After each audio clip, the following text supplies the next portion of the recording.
आईना talks channel पर मैं डॉक्टर इरशाद खान आप सभी लोगों का एक बार फिर से स्वागत करती हूँ। क्या सभी प्रकार के निजी और सार्वजनिक तालाब जो हैं वो शासकीय संपत्ति होते हैं? इसी विषय पर आज हम चर्चा करने वाले हैं। ये विषय हमारा मध्य प्रदेश भू राजस्व संहिता का विषय है, जिसके अंतर्गत हम आज ये ज्ञात करेंगे, ये जानेंगे कि क्या तालाब जितने भी हैं वो जो सार्वजनिक और निजी तालाब हैं क्या वो शासन की संपत्ति होते हैं, और अगर होते हैं तो कैसे होते हैं। मध्य प्रदेश भू राजस्व संहिता की धारा 57 के अनुसार राज्य की समस्त भूमि पर सरकार का अधिकार होता है। मध्य प्रदेश भू राजस्व संहिता की धारा 57 क्या कहती है कि राज्य की जितनी भी भूमि है उस भूमि के ऊपर सरकार का अधिकार होता है।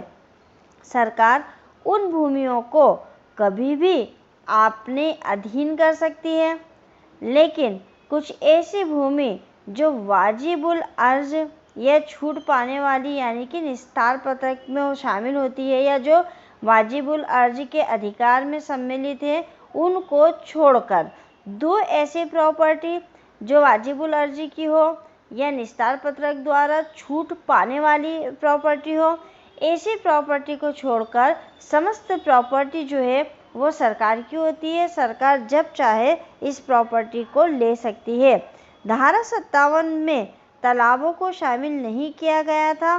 तालाबों को राज्य सरकार ने अलग से अपना अधिकार माना है। मध्य प्रदेश भू राजस्व संहिता 1959 की धारा 251 की परिभाषा को हम देखते हैं।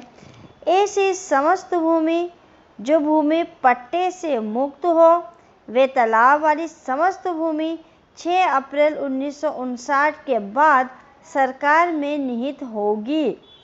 जो भू राजस्व संहिता है मध्य प्रदेश का, उसकी धारा 251 ये कहती है कि ऐसी भूमि जो पट्टे से मुक्त हो, जो पट्टे की ना हो, जो लीज की ना हो, पट्टे की ना हो, तो ऐसी भूमि को छोड़कर जो भी भूमियां हैं उसके ऊपर अगर कोई तालाब है तो 6 अप्रैल 1959 के बाद ही वो किसके हो गए? सरकार के हो गए।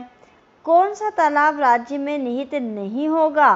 तो सीधा सा इसमें है कि वह तालाब तब तक राज्य शासन में निहित नहीं होगा जब तक कि कलेक्टर यानी कि जिला मजिस्ट्रेट जांच ना कर ले कि वो भूमि पट्टे की या निस्तार की यानी कि जिसमें उसको छूट का अधिकार प्राप्त हो, या वाजिबुल अर्ज यानी कि कोई रूढ़ी अभिलेख के अंतर्गत आती हो। तो ऐसी जो भूमि है वो सरकार, ऐसा जो तालाब है उसको सरकार अपने अंडर में नहीं करेगी।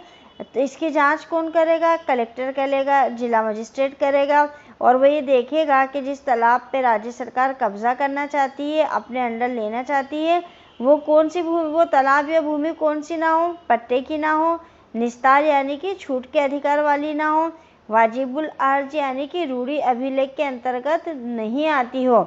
उसकी जब जांच पूरी हो जाएगी, जांच शर्तें पूरी हो जाने के बाद हितधारियों को सुनवाई के लिए अवसर भी दिया जाएगा और उनको नोटिस भी दिया जाएगा। अब क्या उनको मुआवजा या प्रतिकर का अधिकार प्राप्त है? तो जहां कलेक्टर की जांच रिपोर्ट में ये पाया जाता है कि भूमि निजी पट्टे या किसी निस्तार या रूढ़ी अभिलेख की है, तो वह भूमि स्वामी तालाब का प्रतिकर या मुआवजा लेने का हकदार होगा। शासन ऐसे तालाब को अपने निहित नहीं लेगा जिससे व्यक्ति के अधिकारों पर प्रतिकूल प्रभाव पड़ता हो। तालाब के तट पर लगे वृक्ष भी शासन में निहित हो जाएंगे। तो कुल मिलाकर ये धारा ये कहती है कि सभी प्रकार के निजी और सार्वजनिक जो तालाब होते हैं वो शासकीय संपत्ति होते हैं। 3 ऑप्शन उसमें उन्होंने छोड़े हैं। कौन से?